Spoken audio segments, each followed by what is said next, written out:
এমনও লোক আছে, আমি শুধু লোক বলেই বলছি, এর থেকে বেশি আর চিনিয়ে দেবো না, আপনাদের অন্তরে ঘৃণা তৈরি হবে। ভাই আমি ছিলাম বাজারে, তো বাড়ি বউকে বলে দিলাম বাজার থেকে বুঝিয়ে দিলাম, বাজার থেকে নামাজ পড়ে এসেছি, আর বাজারের লোকেদের বুঝিয়ে গেলাম, এখন আর থাকবে না, বাড়ি গিয়ে পড়বা। ইন্নাল মুনাফিকিনা ইউখাদিউনা আল্লাহ, যারা মুনাফিকি চরিত্রের মানুষ তারা নিজেরা ভাবে আমরা আল্লাহকে ধোঁকা দিচ্ছি। এক মুনাফিক ফিল ঈমান, যারা বাহ্যিকভাবে ঈমানের দাবি করে অথচ ভিতরে তাদের ঈমান নেই। আর এক শ্রেণীর মানুষ রয়েছেন যারা মুনাফিক ফিল আমাল,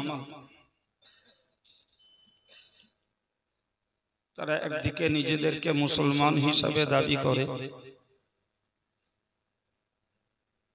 অথচ কার্যক্ষেত্রে তারা মুসলমানদের করণীয় কর্তব্যকে বাস্তব জীবনে আমল করে না। তো যাদের ভিতরে রয়েছে বিশ্বাসের ত্রুটি অথচ বিশ্বাসী হওয়ার দাবি করে,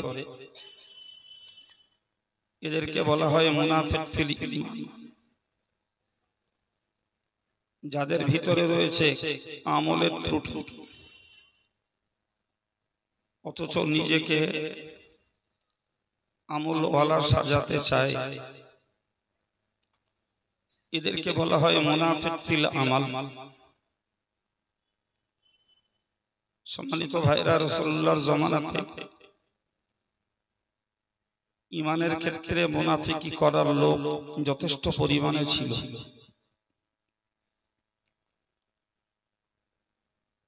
কিন্তু বর্তমান জামানায় ঈমানে মুনাফিকি করার লোক কম। মুসলিম সমাজে নেই বললেও ভুল হবে, কিন্তু আমলের ক্ষেত্রে মুনাফিকি করার লোক মুসলিম সমাজে যথেষ্ট রয়েছে, প্রচুর পরিমাণে মুসলিম দাবিদার ব্যক্তিত্ব রয়েছে যারা আমলের ক্ষেত্রে দ্বিচারিতা করে, নিজেকে মুসলমান বলে আত্মপরিচয় দেয় অথচ তার কাছে শরীয়তের সপক্ষের আমল নেই, বরং বিপক্ষের ত্রুটি বিচ্যুতিতে ভরা জীবনটা। এই মানুষগুলো নিজেকে মুসলমান বলে দাবি করলেও আল্লাহ পাকের কাছে প্রকৃতপক্ষে মুসলমানের পরিচয় তারা দিতে পারেন না। প্রসঙ্গত একটা বিষয় আপনাদের বোঝা দরকার, আমরা আমভাবে একটা জিনিস বুঝি, সেটি হলো ইসলাম মানে শান্তি। এই কথাটা সরাসরি আমরা কোনো আলেম কোনো বক্তার মুখ থেকে শুনে থাকবো, কিংবা হয়তো বা কেউ কোনো বইতেও পড়ে থাকবে যে ইসলাম মানে শান্তি, কিন্তু প্রকৃতপক্ষে ইসলাম শব্দের শাব্দিক অর্থ শান্তি নয়, বরং ইসলাম শব্দের অর্থ হলো আনুগত্য স্বীকার করা, নিজেকে সমর্পণ করা। যারাই ইসলামটাকে অবলম্বন করে তাদেরই নাম হয় মুসলিম। তো মুসলিম হলো তারাই যিনি আল্লাহ এবং রাসূলের হুকুমের আনুগত্য স্বীকার করেন, নিজেকে আল্লাহ এবং রাসূলের হুকুমের কাছে সমর্পণ করতে পেরেছেন, তিনিই তো প্রকৃত মুসলিম। আর যিনি নিজেকে আল্লাহ আল্লাহ রসুলের হুকুমের কাছে সমর্পণ করতে পারেন তিনি মানসিক শান্তি লাভ করতে পারেন। সুবহানাল্লাহ। ওই অর্থে বলা হয় ইসলাম মানে শান্তি, কিন্তু সরাসরি ইসলাম মানে শান্তি নয়। আবার বলছি, ইসলাম মানে আনুগত্য স্বীকার করা, ইসলাম মানে আত্মসমর্পণ করা, ইসলাম মানে নিজেকে আল্লাহ আল্লাহ রসুলের হুকুমের কাছে সঁপে দেওয়া। আর যিনি আল্লাহ আল্লাহ রসুলের হুকুমের আনুগত্য স্বীকার করতে পারেন, নিজেকে সমর্পণ করতে পারেন, নিজেকে আল্লাহ আল্লাহ রসুলের হুকুমের কাছে সঁপে দিতে পারেন, তিনি মুসলমান। তো যখনই কোনো ব্যক্তি নিজেকে আল্লাহ আল্লাহ রসুলের হুকুমের কাছে সমর্পণ করে তিনি পান প্রকৃত শান্তি। সুবহানাল্লাহ। ফলে তখনই বলা হয় ইসলাম মানে শান্তি। কিন্তু ব্যাপারটা ওরকম সহজ নয়। যদি ইসলাম মানে শান্তি হতো তাহলে ইসলাম অবলম্বী সকল মুসলমান হতো শান্তি প্রিয়। কিন্তু আমরা বাস্তবটাকে মূল্যায়ন করে দেখি, সকল মুসলমান শান্তি প্রিয় নন। প্রচুর কলেমা পড়া ভাই আছে যারা অশান্তি প্রিয়, ফিতনা বাহক, বিভ্রান্ত সৃষ্টিকারী এবং মানবিক এবং সমাজ বিরোধী যথেষ্ট কাজে তারা নিয়োজিত, নিমজ্জিত। সত্যি যদি ইসলাম মানে শান্তি হতো তাহলে ওই মানুষগুলোরও শান্তি প্রিয় হওয়া দরকার ছিল। সেক্ষেত্রে কোন কলেমার ভাই তিনি চোর হতে পারেন না, ডাকাত হতে পারেন না, তিনি মদখোর হতে পারেন না, তিনি লেঠেল হতে পারেন না, তিনি কখনোই অশান্তির কারণ সৃষ্টি করতে পারেন না।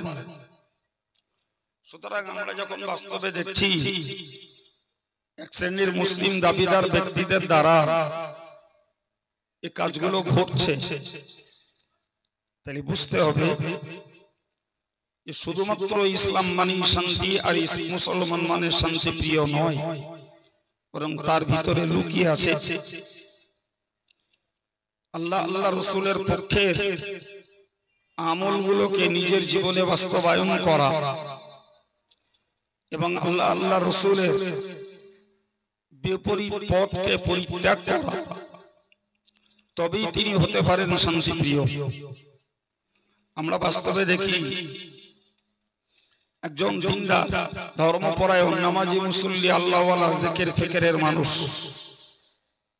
তিনি কখনো স্বাভাবিকভাবে অসামাজিক কাজ করতে পারেন না। তিনি মানুষের মাঝে অশান্তি আর দাঙ্গা লাগিয়ে দেওয়ার কাজ করেন না। তাদের চিন্তা থাকে নিরীহপনা, তাদের চিন্তা হয় সাদা সিধা, তারা আন্তরিকভাবে হয়ে যান বিনয়ী আর নম্র,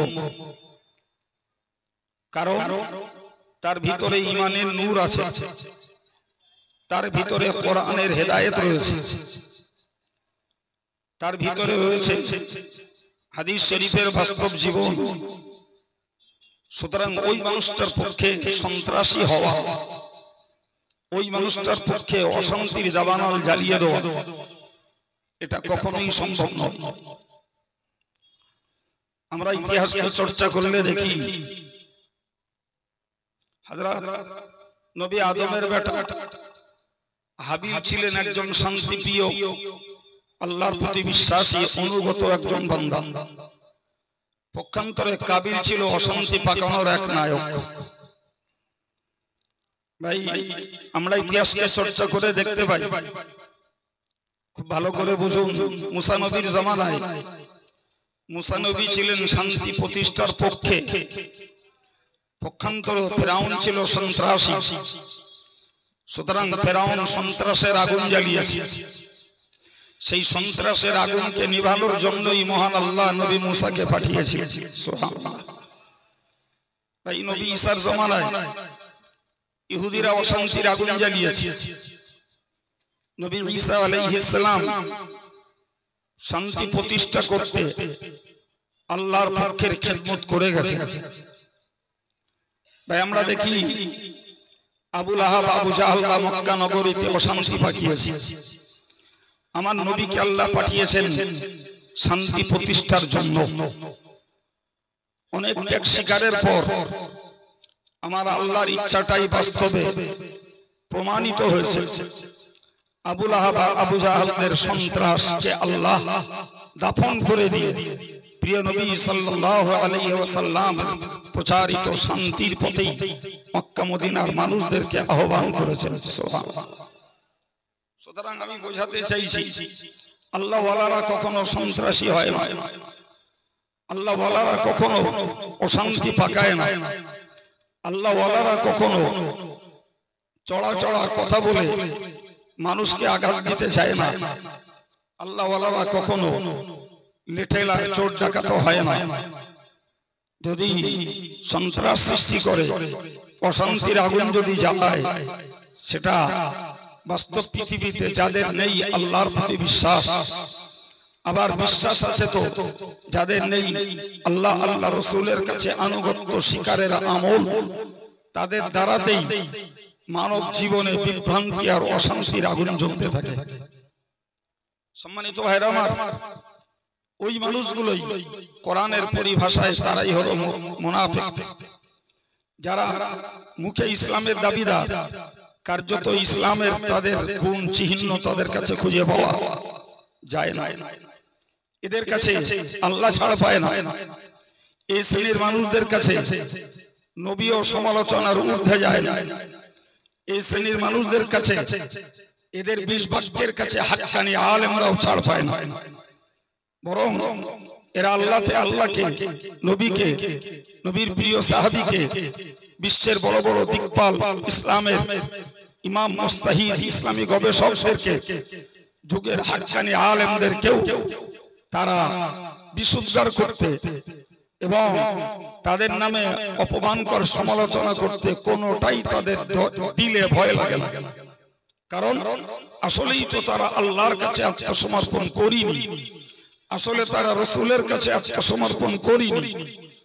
তো তাদের দ্বারাই আলেমের আত্মসমর্পণ করা, আলেমের আনুগত্য স্বীকার করা তাদের দ্বারাই সম্ভব নয়।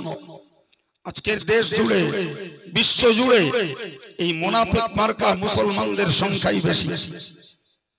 সুতরাং প্রকৃত মুমিন মুসলমান, প্রকৃত আনুগত্য স্বীকারকারী মুসলমান, এদেরকে ইসলামের উপরে, ন্যায়ের উপরে, সততার উপরে কায়েম থাকতে যে নিশ্চিত মানসিক কষ্ট সহ্য করতে হবে, হয়তো কখনো অত্যাচার সহ্য করতে হতে পারে, তারপরেই সে আল্লাহ পাকের কাছে প্রিয়তা লাভ করতে পারবেন।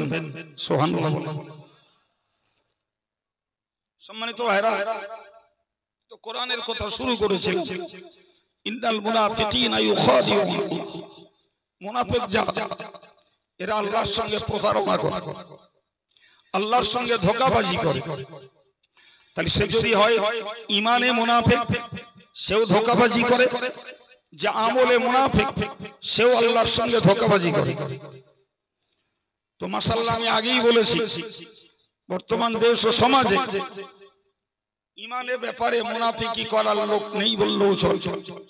বর্তমান মুসলিম কমিউনিটিতে মুনাফিকি করার সবথেকে বেশি লোক সংখ্যা হলো আমলে, কাজে আল্লাহর সঙ্গে প্রতারণা করছে।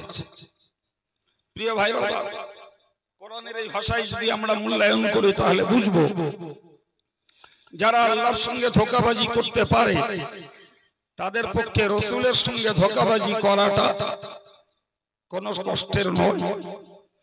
যারা রসুলের সঙ্গে ধোঁকাবাজি করতে পারে তারা হাক্কানি আলেমদের সঙ্গে প্রতারণা করবে, এর জন্য একবারও তারা ভাববে না। কারণ তাদের হৃদয়টাই আসলে আল্লাহ আল্লাহ রসুলের অনুগত্য শূন্য একটা হৃদয়। যে হৃদয়ে আত্মসমর্পণ নেই, যে হৃদয়ে নিজেকে অনুগত বানানোর মতো প্রবণতা আর মানসিকতা নেই, ও হৃদয়ের মানুষ আল্লাহর সঙ্গে, কোরআনের সঙ্গে, নবীর সঙ্গে, হাদিসের সঙ্গে, হাক্কানি আলেম ওলামাদের সঙ্গে তারা দ্বিচারিতা করবে, মুনাফিকি করবে, দুর্ব্যবহার করবে এবং বিষাক্ত বিশুদ্ধার করবে, একটিও তাদের বিবেকের কাছে দংশন করবে না। কিন্তু আল্লাহ একটি কথা বলেছেন, যারা আল্লাহর সঙ্গে চক্রান্ত করে, ধোঁকা দেয়, আল্লাহ পাক ওদের এই প্রতারণার কৌশলের জবাব আল্লাহই দিয়ে দেন। সুবহানাল্লাহ। আর একটু জোরে বলে। সম্মানিত ভাইরা আমার, তবে আল্লাহর বিচারটা দেরিতে আসে। আমরা চাই দ্রুত অ্যাকশন, কিন্তু আল্লাহ দ্রুত করেন না, আল্লাহ দেন একটু দেরিতে। সুতরাং ধৈর্যের পরিচয় দিতে হয়। তো আমি বার্তা কথা বলার অবকাশ পাবো না, এরপরে আপনাকে কথা বলছি। কোরআন বলল এই মুনাফিকগুলোর চেনার লক্ষণ হলো, এই মুনাফিকগুলো চেনার লক্ষণ, নবী পাকের জমানাতে যারা ইমানে মুনাফিকি করত তারা টাইম টু টাইম নামাজে চলে আসতো। কি বলেছি বলেন তো? ভিতরে ইমান নেই, অথচ নামাজের কাতারে শ্রোতা মুসল্লি। কথা বোঝা গেল? এখন যারা নামাজের কাতারে মুসল্লি হয়ে দাঁড়াচ্ছে, এদেরকে তো চট করে নবী এবং সাহাবীদের পক্ষ থেকে মুনাফিক বলা বড় দুষ্কর। কারণ তাদের বাহ্যিক আমলটা তো মুসলমানদের সম আমল। মুসলমানরা যেমন নামাজ পড়ে, এরাও তো নামাজ পড়তে দাঁড়িয়েছে। ফলে এদেরকে মুনাফিক বলি কেমন করে?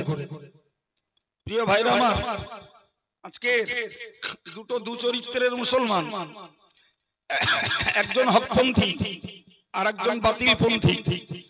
তো দুটো মানুষের মাঝখানে যখন কোনো বিষয় নিয়ে ডিবেটিং হয়, কোন বিষয়ে যখন বিতর্কে জড়িয়ে পড়ে, থার্ড পার্সন একজন, 3 নম্বর একজন ব্যক্তি শুনলে ভাবে, আচ্ছা ভাই তোমরা দুজনেই তো মুসলমান, তা দুজন ঝগড়া বাঁধাচ্ছ কেন? বলে না বলে না, এক আল্লাহ, এক রাসূল, এক কোরআন, তা তোমার মধ্যে মিলনি কেন? এরকম শুনেন না কোনদিন? রহস্যটা কি? রহস্য হলো আসলে ওই লোকটা ও তো হোর্ডিং এ গেটআপে মুসলমান, আর একজন তো প্রকৃত গুণগত মুসলমান। দুটির ভিতরে তো চরিত্রগত পার্থক্য থাকবেই। এটা তো ওই থার্ড পার্সন বোঝে না, ওই তৃতীয় ব্যক্তিটা বোঝে না। তৃতীয় ব্যক্তি কলেমাকে কেন্দ্র করে মুসলমান চেনে, এও কলেমা পড়েছে, ও কলেমা পড়েছে, এও আল্লাহকে এক বলছে, ও আল্লাহকে এক বলছে, এও মুহাম্মদকে রাসূল বলছে, ও মুহাম্মদকে রাসূল বলছে, এও কোরআনকে বিশ্বজনীন হেদায়েতের কিতাব বলে বিশ্বাস করছে, ও তো বিশ্বাস করছে। তাহলে এত মত পার্থক্য কিসের? কত বুঝতে পারছেন না? আপনি প্রত্যেকটা ক্ষেত্রে দেখবেন ভাই, হক আর বাতিল পীরের মাঝে আছে দ্বন্দ্ব, হাক্কানি আর বাতিলপন্থী আলেমের মাঝে আছে দ্বন্দ্ব, হক বক্তা আর প্রতারক বক্তা, নকল বক্তা, দুটির মাঝে আছে দ্বন্দ্ব। একজন প্রকৃত মুসলমান, একজন অপ্রকৃত মুসলমান, দুটির মাঝে আছে চরিত্রগত পার্থক্য। একজন আল্লাহ ওয়ালি মহিলা আর একজন কলেমা পড়ি মুসলিম মহিলা, কিন্তু কাজের সঙ্গে মিল নাই। এই দুটি মুসলিম মহিলার চরিত্রগত বিরাট পার্থক্য রয়েছে। এটাই সাধারণ মানুষ, ওই 60% তৃতীয় ব্যক্তি বোঝে না। সম্মানিত ভাইরা আমার, আমার আল্লাহ পাক তার নবীকে চিনিয়ে দিলেন, বললেন নবী হে, ওরা নামাজ পড়তে আসছে, ফলে তুমি ভাবছো ওরা ইমানদার, কিন্তু এই নামাজীদের মধ্যেই রয়েছে মুনাফিক। নামাজীদের মধ্যে রয়েছে। কেমনে চিনবেন? আল্লাহ পাক একটা সিম্বল দিলেন, ওয়া ইযা কামু ইলাস সালাহ কামু কুসালা। ওদেরকে দেখবে ওরা যখন নামাজ পড়বে তখন এলসিমি করে, অলসতা করে, দায় সারা গোছের নামাজ আদায় করবে। কিছু বোঝা গেল কি? নবী সাহাবীদের নামাজ নিবেদিত প্রাণের নামাজ, নবী সাহাবীদের নামাজ একটা নীরব নিস্তব্ধ মনোযোগের নামাজ। কিন্তু মুনাফিকের নামাজ স্থিরতা নেই, মনের চাঞ্চল্যতা রয়েছে, নড়াচড়া হেলাধুলো, কখনো মশা মারা, কখনো মাছি মারা, কখনো ঘক ঘক করে কাশা, কখনো কেডা আসতেছে ফিরে তাকানো, সব রকম চালিয়ে যাচ্ছে, অথচ নামাজে মশগুল। আছে না নাই? কি খুঁজতে 1400 বছর পিছনে ফিরে যেতে হবে? আপনি কোন মসজিদে যাবেন চলুন, সেখানেই এই মুসলমান খুঁজে পাওয়া যাবে। নামাজে দাঁড়িয়েছে, অথচ নামাজের চরিত্রগত দিক সম্পূর্ণ একটা অলসতা, এলসেমি, গাঢ়ালা, দায় সারা। আছে না নাই? মহান আল্লাহ বললেন ওটাই হলো মুনাফিকের নামাজ। ওটাই কার নামাজ? আল্লাহ তার নবীকে চিনিয়ে দিলেন। নবী ওরা ঈমানের দাবি করছে আর যথারীতি নামাজের কাতারে দাঁড়িয়ে মুসলমানিত্বের পরিচয় দিচ্ছে, কিন্তু ওদের মধ্যে মুনাফিক রয়েছে। কিভাবে চিনব? আল্লাহ চিনিয়ে দিলেন, ওয়াইদা কামু ইলা সালাত কামু কুসালা। যখনই তারা নামাজে দাঁড়ায় অলসতার সঙ্গে দাঁড়ায়, এলসিবি করে, কোন মনোযোগ নামাজের মধ্যে নেই। এই ছেলেরা ফালক ফুলক একদম বন্ধ, দ্বিতীয়বার ঘাড় ঘোরাতে কাউকে না দেখি।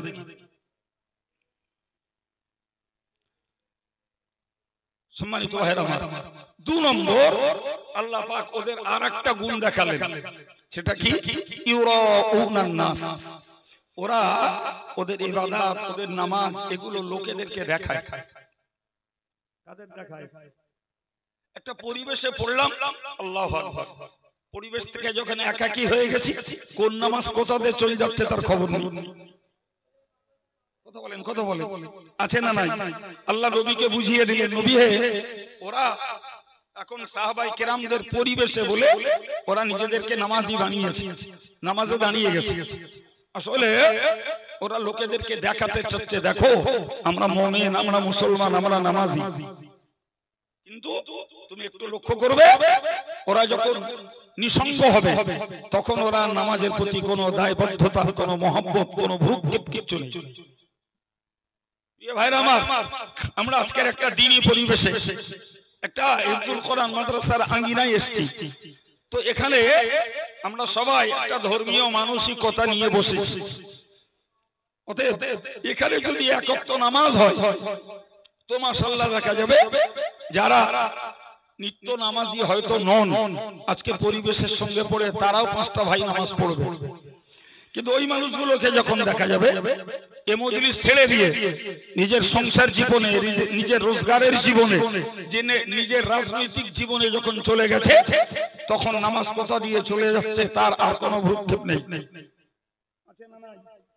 ঠিক এই লোকই রাসূলুল্লাহর জামানাতে ছিল। তো আল্লাহ তার নবীকে শিখিয়ে দিলেন, নাম্বার 1 তারা নামাজ পড়বে তো অলসতা করবে।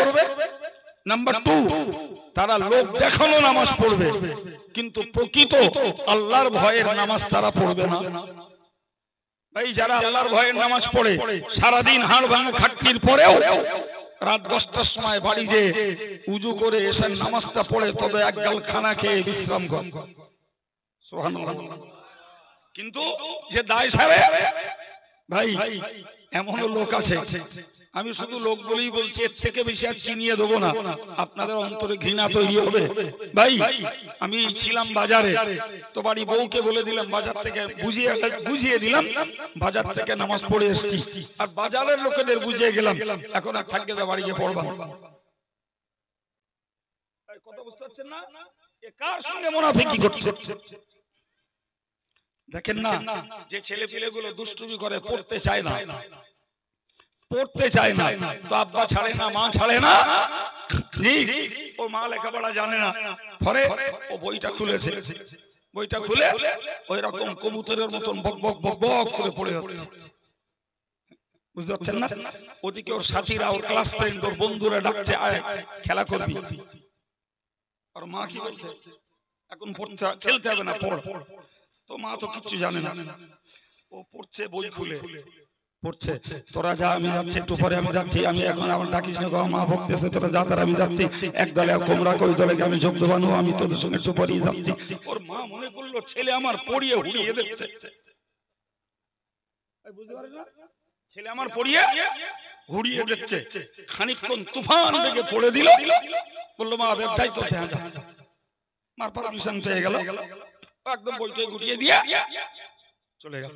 আচ্ছা বলেন তো এই ছেলেটা এই যে প্রতারণা করলো, এই যে মুনাফিকি করলো, ওর মায়ের সঙ্গে করলো না বাপের সঙ্গে করলো না মাস্টার মশাইয়ের সঙ্গে করলো না এই মুনাফিকি ও নিজেকে করলো? কোনটা?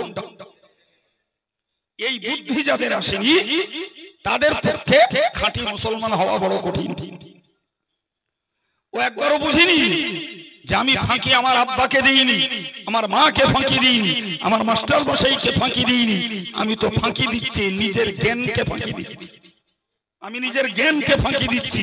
অচিরা এই স্বভাব আমার থেকে গেলে আমি মূর্খ শিক্ষিত হব। কি হবে? নামে হবে শিক্ষিত, কামে হবে মূর্খ, ওর তো যোগ্যতাই নাই। সুতরাং মনে রাখা দরকার, যারা ধর্মকে কেন্দ্র করে আল্লাহর সঙ্গে মুনাফিকি করে, রাসূলের সঙ্গে মুনাফিকি করে, কোরআনের সঙ্গে মুনাফিকি করে, হাক্কানি আলেমদের সঙ্গে মুনাফিকি করে, এদের ভাবা উচিত তুমি কাউকে ফাঁকি দিচ্ছ না, তুমি ফাঁকি দিচ্ছ তোমার নিজেকে। তুমি ফাঁকি দিচ্ছ নিজেকে, অন্য কাউকে। সম্মানিত ভাইরা আমার, আমি আপনাকে বোঝাতে চাইছি যে আল্লাহ পাক মুনাফিকদেরকে চিনিয়ে দিলেন, আমার রাসূলকে বললেন ওরা নামাজ পড়বে এলসেমি করে, আর লোক দেখানো নামাজ পড়বে, লোক দেখানো নামাজ পড়বে, নিঃসঙ্গ সময়ে একাকীর পরিস্থিতিতে ওর নামাজ পড়বে। সর্বক্ষেত্রে এই ভিন্ন চরিত্রের মানুষ মওজুদ, সর্বক্ষেত্রে মওজুদ। ভাই এর থেকে খুলে আর এখন বলবো না।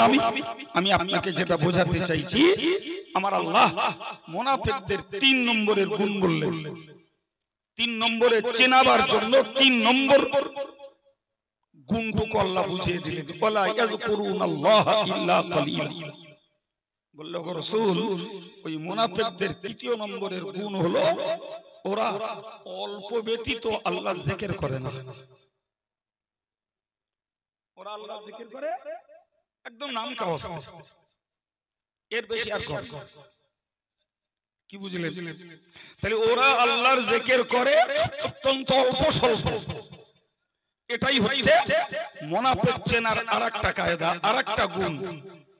কটা হলো বাবা? 3টি। নাম্বার 1 নামাজে অমনোযোগী। নাম্বার 2 তারা লোক দেখানো ইবাদত আমল করবে। নাম্বার 3 তারা অধিক পরিমাণে জিকির করবে না, বরং শুধু নাম কাওয়াস্তে জিকিরের খাতায়, যাকিরিনের খাতায় নাম তুলবে মাত্র, ফলত তারা জিকিরের পরিমাণ কখনো বাড়াবে না। সাহাবায়ে কেরামদের জন্য চেনা সহজ হলো না কঠিন হয়ে গেল? চিনিয়েছেন কে? জোরে বলেন। কোরআনের ঘোষিত ওই তিনটি গুণকে আজকে যদি ইন্ডিভিজুয়ালি আমরা আমাদের লাইফটাতে যদি প্রয়োগ করি ভাই, তাহলে আমরাও বুঝে ফেলবো নিজেরাই যে আমরা মুনাফিক না পাক্কা মুমিন। হ্যাঁ না বলে? চিল্লে বলে। পরীক্ষা করার দরকার আছে না নাই? জি, আমি মুনাফিক না প্রকৃত মুমিন এ চেনার জন্য মৌলানা মুফতি আর পীর সাহেব কারোর কাছে ধর্ণা ধরতে হবে না। কোন মেম্বার প্রধান সাহেবের কাছে যে আমার দ্বারস্থ হতে হবে না। আমি মুনাফিক না মুমিন পরীক্ষার জন্য আপনার নিজস্ব জ্ঞানই এই চূড়ান্ত সিদ্ধান্ত দিতে যথেষ্ট। শুধু দরকার এই বয়ানটাকে মাথায় রাখা, আমার এই ছোট্ট আলোচনাটাকে ব্রেনে ধরা, যে আমি নামাজে অমনোযোগী কিনা, আমি লোক দেখানো ধর্মের কাজ করি কিনা, আমি লোক দেখানো বক্তা কিনা, আমি লোক দেখানো আল্লাহ প্রেমিক কিনা, আমি লোক দেখানো নবী প্রেমিক কিনা, আমি লোক দেখানো সংগঠন প্রেমিক কিনা, আমি লোক দেখানো ধর্মের খাদেম কিনা, সবকিছু চূড়ান্ত সাক্ষী দেবে নিজস্ব বিবেক। এই কথা বলে জি, যখনই দেখবো আমার ভিতরে রয়েছে নামাজে অলসতা, আমার ভিতরে রয়েছে লোক দেখানো ধর্মকর্ম, আমার ভিতরে রয়েছে জিকিরের পরিমাণ অত্যল্প, তখনই বুঝবো আমি গেটাপে মোমেন হলেও, দাবিতে মোমেন হলেও, গুণগত মান মূল্যায়নে আমি যে মুনাফিক। সে কথা দুনিয়া জানবে না, কিন্তু আমার আল্লাহ তো সময় মতো সে কথা আমায় বুঝিয়ে দেবে। কথা বলেন, দেবে না দেবে না? সম্মানিত ভাইরা আমার, এখন যদি মনে হয় আমার মুনাফিকি থেকে বেরিয়ে আসা লাগবে, মুনাফিকি চরিত্র আর মুনাফিকি গুণ থেকে আমাকে মুক্ত হওয়া লাগবে, তাহলে আমার এই আলোচনার ভিতর থেকে আমাকে তিনটে শিক্ষা কাজে লাগাতে হবে। নাম্বার ওয়ান, আমি নামাজ পড়বো সম্পূর্ণ নিবেদিত মনে, একান্ত ভাবে আল্লাহ আল্লাহ রাসূলের মুহাব্বতে আমি নামাজ আদায় করব। নাম্বার টু, জিন্দেগিতে কোনোদিন ছোট থেকে বড় লৌকিকতা, ছোট থেকে বড় লোক দেখানো কোনো কাজ করব না। সেটা ব্যক্তি জীবনে হোক, পারিবারিক জীবনে হোক, সামাজিক জীবনে হোক, ধর্মীয় জীবনে হোক, লৌকিকতা আল্লাহর কাছে এক মুহূর্তের জন্য বরদাস্তের নয়। যেটাই করো আল্লাহকে খুশি করার জন্য করো। নাম্বার থ্রি, যদি মনে হয় মুনাফিকি থেকে বেরিয়ে আসবো, তাহলে আমাদেরকে জিকিরের পরিমাণ বাড়াতে হবে, জিকিরের পরিমাণ বাড়াতে হবে। আজকে বালতি মাদ্রাসার পক্ষে আব্দুল কাইয়ুমকে খোশামত করে আনা হবে, আর আব্দুল কাইয়ুম মজলিসের উপস্থিত শ্রোতা মুসল্লিদেরকে নিয়ে কিছুক্ষণ জিকির করাবে। মনে ভাবলাম আমি আজকে অনেকটাই সফলতা পেয়ে গেছি। ভাই, এটা একদিনের সফলতার বিষয় নয়, এক বছরের সফলতার বিষয় নয়, এ সফলতা তো সমগ্র জীবনের সফলতা। ফলে আমাকে এখান থেকে কিছু প্রণালী, কিছু পদ্ধতি, কিছু উৎসাহ, কিছু উদ্দীপনা আমার মনে তৈরি করে নিতে হবে, সঞ্চয় করে নিতে হবে, এবং ওটাকে আমাকে মৃত্যু ধরে রাখা লাগবে। তবেই আমি একেবারে লাস্ট রেজাল্ট, আমার মৃত্যুর পূর্বে প্রকৃত পক্ষে আমি ঈমানের সফলতা নিয়েই আল্লাহর কাছে যেতে পারবো। ওই একদিন একটু করে ছেড়ে দিলাম, এতে শেষ অবধি শেষ রক্ষা করা সম্ভব হবে না ভাই, শেষ রক্ষা করা সম্ভব হবে না। বরং এর প্রতি আমার একটা অবিচ্ছেদ্য আটার মতো সম্পর্ক থাকতে হবে। হয়তোবা কোরআন দুটো টাইমকে ইন্ডিকেট করেছে, সকাল সন্ধ্যা, বাদ মাগরিব বা ফজর, কিন্তু প্রকৃত ঈমানদারের উচিত হলো এই আল্লাহর জিকিরকে তার জবান আর কলবের সঙ্গে আটার মতো লাগিয়ে রাখে। আটা যেমন ছাড়তে চায় না ঈমানদারের জবান থেকে আর ঈমানদারের কলব থেকে, কখনোই আল্লাহর জিকির বন্ধ হবে না। সুবহানাল্লাহ।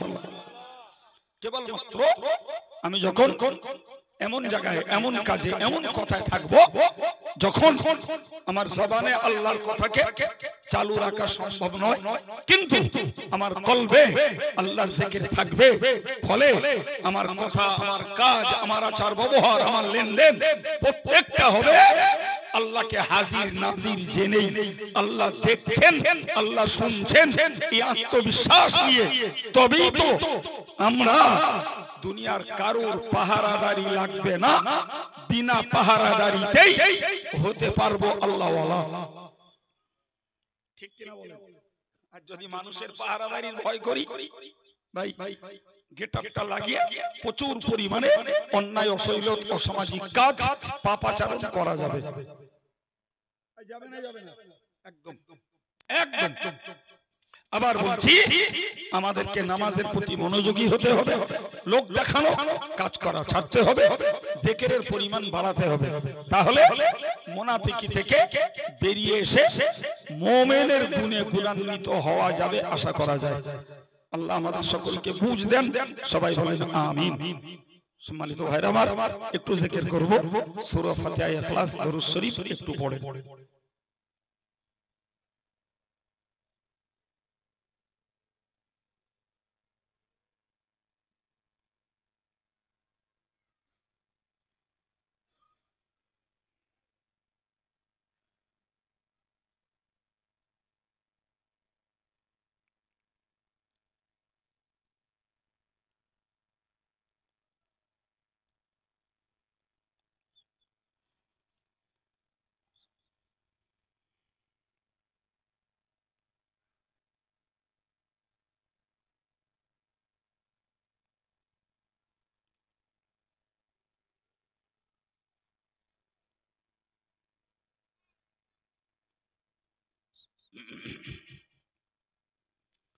اللهم آمين.